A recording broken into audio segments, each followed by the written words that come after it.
Hello at welcome sa Cloudy Movie Recap. Ang pelikulang ikukwento natin ngayon ay ang Sonic the Hedgehog 3, halina't simulan na natin. Nagsisimula ang pelikula sa Prison Island, isang piitang militar ng Guardian Units of Nations GUN, sa Tokyo Bay, Japan. Binabantayan ng isang gwardya na si Kyle Lancebottom ang isang itim na hedgehog na naka-cryostasis. Naputol ang kanyang pangkaraniwang pagbabantay ng mahak ang sistema, at sa kanyang pagkabigla, nagising ang hedgehog. Nakalaya ito mula sa kanyang cryopod at madaling tinalo ang mga sundalo ng GUN sa pamamagitan ng teleportation. Tumakas siya mula sa pasilidad sa pamamagitan ng pagsira sa isang pader at dumiretso patungong Shibuya Crossing sa Tokyo. Doon, napapaligiran siya ng mga lokal na pulis at mga ahente ng GUN, na ikinainis niya sa kanilang panghihimasok. Samantala, nagkampo ang pamilya Wachowski sa kagubatan ng Green Hills, Montana, kung saan hinamon nina Tails at Knuckles the Echidna si Sonic the Hedgehog sa isang karera. Punong-puno ng kumpiyansa, mabilis na tumakbo si Sonic patungo sa finish line, ngunit laking gulat niya nang makita niyang nauna nang naroon ang dalawa, mga hologram lang pala sila. Habang bumabalik siya sa panimulang punto, natuklasan niyang may inihandang sorpresang party para sa kanya nina Tom, Maddie Wachowski, at ng kanyang mga kaibigan upang ipagdiwang ang anibersaryo ng kanyang pagdating sa Earth. Nang maglaon, naglakad si Sonic kasama si Tom, nagpapasalamat sa kanya sa party. Napansin ni Sonic ang kuweba na dati niyang tinitirhan at ipinakita kay Tom ang isang guhit niya ng kanyang dating tagapag-alaga, si Longclaw. Pinayuhan siya ni Tom na siguradong ipinagmamalaki siya ni Longclaw at pinaalalahanan siyang sundin ang kanyang puso upang palaging gumawa ng tamang desisyon. Kinagabihan, dumating si GUN Director Rockwell sa lugar ng camping ng mga Wachowski upang kunin ang Team Sonic para sa isang misyon sa Tokyo sa utos ni Commander Walters. Sa pamamagitan ng isang portal ng Sing-Sing, dumating ang grupo sa Tokyo sakay ng isang helicopter, kasabay ng isang napakalaking pagsabog sa Shibuya, na nagdala sa kanila sa kanilang target. Sa sandaling lumapag sila, natanggap ni Tails ang matataas na enerhiyang pagbabasa mula sa kanyang Miles Electric sa gitna ng pagkawasak. Ang pinagmulan nito ay ang isang hedgehog na kapansin-pansing kahawig ni Sonic. Agad nitong tinalo si Sonic at ang kanyang koponan. Sa kanyang pagtakas gamit ang isang GUN laser pistol at isang motorsiklo, hinabol siya ni Sonic sa kabuuan ng Tokyo hanggang sa Tokyo Skytree. Doon, lumundag si Sonic paitaas upang suntukin ang pababang hedgehog habang ang kanilang chaos energy ay sabay na umabot sa tugatog, na nagdulot ng panandaliang pagkawalan ng kuryente sa buong lungsod. Kalaunan, natagpuan ni Sonic ang sarili niyang nakaposa sa isang bakal sa tuktok ng gusali. Pinalaya siya ni Tails at pinagalitan siya dahil sa kanyang padalos-dalos na kilos. Umamin si Sonic na hindi pa siya sanay na maging bahagi ng isang koponan at sinabihan ang iba na dapat silang muling makipag-ugnayan sa GUN upang makakuha ng sagot. Dinala ni Tails ang grupo sa Chow Garden, isang restaurant sa Japan, kung saan kinuhanan sila ng larawan, upang makipag-usap kay Walters. Ipinaliwanag ni Walters na ang hedgehog ay si Shadow the Hedgehog, na natagpuan sa loob ng isang meteorite na bumagsak sa estado ng Oklahoma noong 1974. Binigyan siya ng air shoes upang mapahusay ang kanyang bilis at limiter rings upang mapanatili ang kanyang kapangyarihan. Sinubukan ng isang lihim na programang panggobyerno, ang Project Shadow, na gamitin siya upang pasimula ng isang bagong panahon para sa sangkatauhan, ngunit naging masyado siyang mapanganib. Ang pinuno ng proyekto ay ikinulong matapos ang isang insidente na sumire sa laboratorio at nagdulot ng maraming pagkamatay. Dahil dito, iniutos ni Walters na i-cryostasis si Shadow sa Prison Island. Habang nagaganap ang isang live show sa Chow Garden, biglang sumalakay ang isang pangkat ng flying egg sa restaurant. Napatay si Walters sa pagsabog, ngunit bago siya nalagutan ng hininga, ibinigay niya sa Team Sonic ang isang keycard patungo sa isang makapangyarihang sandata na ginawa ng GUN. Isang misteryosong motoristang may dalang baril ang dumating at pinabagsak ang mga badnik bago tumakas, na sinundan naman ng Team Sonic. Samantala, dumating si Rockwell at natagpuan ang larawan ng Team Sonic sa bulsa ni Walters, ngunit nawawala ang keycard. Sa paniniwalang pinagtaksilan sila ng Team Sonic upang nakawin ang keycard, agad niyang itinuring silang mga kaaway. Huminto ang sikwesta sa isang pantalan at inilantad ang kanyang sarili bilang si Stone sa Team Sonic, sinasabing walang kinalaman si Dr. Eggman sa biglaang pag-atake, sa kabila ng unang hinala ng grupo. Inanyayahan sila ni Stone sa loob ng Mechacrab na itinago ni Eggman, kung saan nila natagpuan si Eggman na, makalipas ang mga buwan mula sa digmaan para sa Master Emerald, ay naging isang matabang ermitanyo na walang ginagawa kundi manood ng telenovela. Nang malaman niyang na-hijack ang kanyang flying eggs, nagalit si Eggman at agad na tinunto ng kinaroroonan ng may sala. Sumang-ayon sina Tails at Knuckles na pareho nilang hinahabol si Shadow, kaya't bagaman nag-aatubili, inalok ni Sonic si Eggman ng pansamantalang alyansa, na tinanggap ni Eggman kapalit ng isang quill bilang kondisyon niya. Muling sinuot ni Eggman ang dati niyang kasuotan, handa na sa laban. Samantala, bumalik si Shadow sa nasirang laboratorio at natagpuan ang isang roller skate na dating pag-aari ni Maria Robotnik. Noon, sinalubong si Maria ng batang si Walters noong lumipat siya sa laboratorio, kung saan aksidente niyang nadiskubre si Shadow at agad silang nagkaroon ng matibay na ugnayan. Madalas silang magmasid ng mga bituin, at minsan ay sinabi ni Maria kay Shadow na maaaring tumagal ng maraming taon bago makarating sa Earth ang liwanag ng isang bituin, at maaaring wala na ito pagsapit ng kanyang liwanag. Nabighani si Shadow sa ideya. Dahil hindi niya alam kung saan siya nagmula, tinanong niya si Maria kung siya ba ay isang panganib sa iba. Sinigurado ni Maria na siya ay isang mabuting kaibigan at na maaari siyang maging kahit ano o sino batay sa kanyang puso. Ang kanyang pagbabalik tanaw ay naputol nang lumapit ang pinuno ng proyekto at inanyayahan siyang ipaghiganti ang kanyang nakaraan. Dumating ang Team Sonic at ang kanilang mga kalaban sa laboratorio, at naghiwalay upang hanapin ang salarin. Isa-isa silang nahuli ni Shadow. Naiwan si Eggman na hindi nasaktan at natagpuan ang kanyang flying eggs pati na rin ang pinuno ng proyekto, na nagpakilala bilang si Gerald Robotnik, ang nawawalang lolo ni Eggman at ang tunay na utak sa likod ng lahat ng mga pangyayari. Ibinunyag ni Gerald na hindi niya nagawang palakihin si Eggman dahil sa kanyang pagkakakulong. Nilinlang ni Eggman ang Team Sonic na nakatali sa isang poste at sumapi sa kanyang lolo. Kinuha ni Shadow ang keycard mula sa kanila bago ipinaliwanag ni Gerald ang kanyang plano na gamitin ang Eclipse Cannon, isang higanteng laser cannon na nakakabit sa Space Colony Arc na itinayo ng GUN, kapalit ng kanyang kalayaan. Balak niyang gamitin ito laban sa kanila.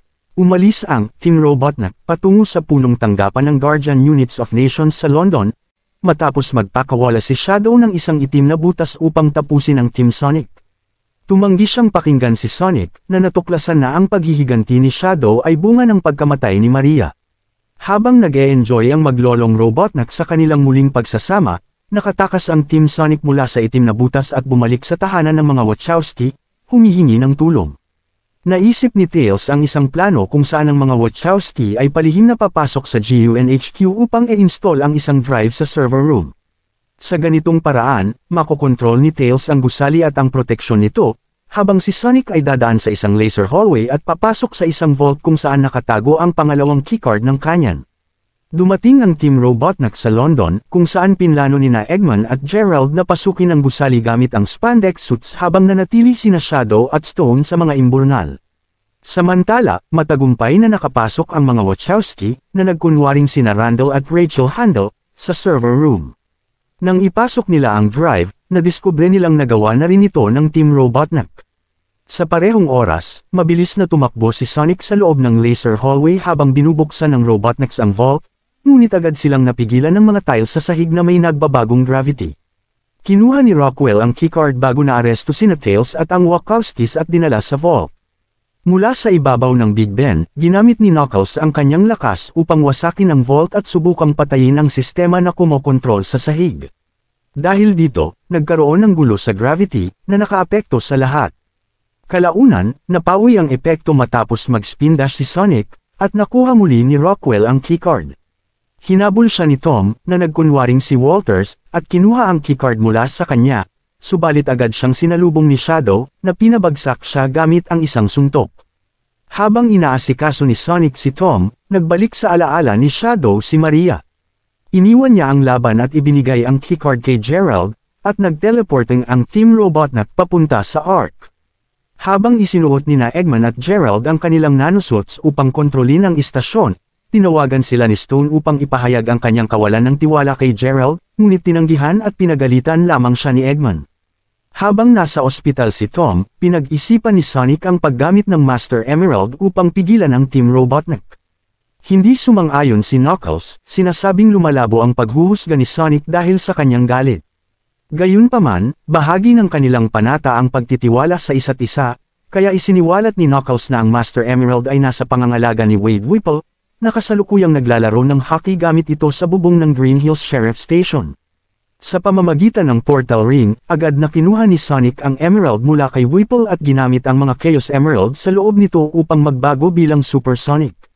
Samantala, sa Arc, tinanong ni Shadow kung tunay bang naaayon sa kagustuhan ni Maria ang kanilang ginagawa.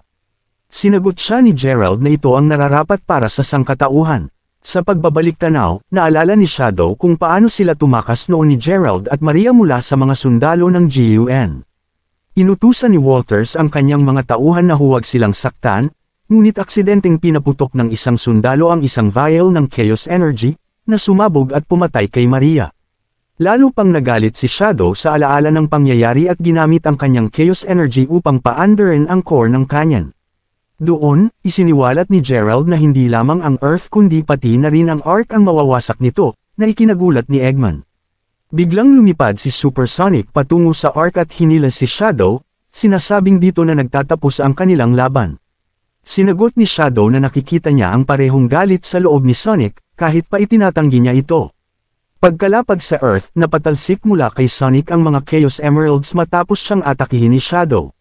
Agad niyang tinangkang kunin muli ang mga ito, habang si Shadow ay gumagawa rin ng pareho. Sa muling pagkuha ng kanyang kapangyarihan, naging Super Sonic siyang muli, samantalang naging Super Shadow naman si Shadow. Sa kanilang matinding labanan, nagpalipat-lipat sila sa iba't ibang sulok ng mundo.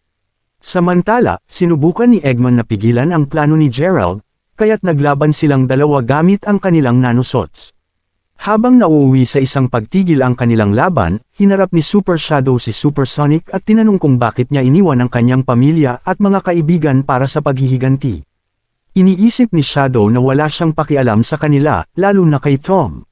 Dahil dito, lalong nagalit si Super Sonic at nagbitaw ng isang matinding suntok na nagbalik kay Shadow sa kanyang normal na anyo at itinapon siya sa ibabaw ng buwan.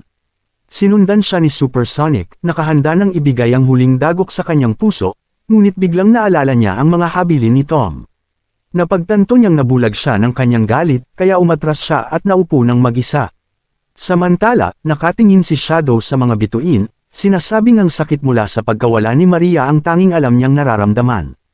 Inamin ni Sonic na naramdaman niya rin ang ganoong sakit, at hindi iyon kailanman nawala, ngunit natuto siyang kumapit sa pagmamahal na nadama niya para kay Longclaw. Sinabihan niya si Shadow na gawin din ito. Ipinaalala ni Shadow na ang kanyang matinding galit ang nagtulak sa kanya upang maghiganti, ngunit tiniyak sa kanya ni Sonic na lagi siyang may pagpipilian. Matapos magkasundo, inalok ni Sonic si Shadow na magtulungan upang itama ang kanilang mga pagkakamali. Sabay nilang muling niyakap ang kanilang super forms upang harapin ang fleet ng Gun Hunters na pinakawalan ni Gerald. Samantala, itinulak ni Gerald ang kanyang sariling apo mula sa isang catwalk ng Arc. Gayunpaman, agad siyang sinagip ni Tails at Knuckles gamit ang isang ring portal. Sama-sama nilang itinapon si Gerald sa isang electric current na nilikha ni Shadow gamit ang quill ni Sonic. Matapos nito, nagtulungan silang tatlo upang itabingi ang Eclipse Cannon at baguhin ang direksyon ng laser na ipinalalabas nito. Samantala, tinangka ng dalawang hedgehog na pigilan ang laser ng ito ay sumabog. Sa kalaunan, nawalan ng malay si Super Sonic at nahulog pabalik sa Earth, habang matagumpay namang nailihis ang laser, nahamati sa buwan bilang resulta.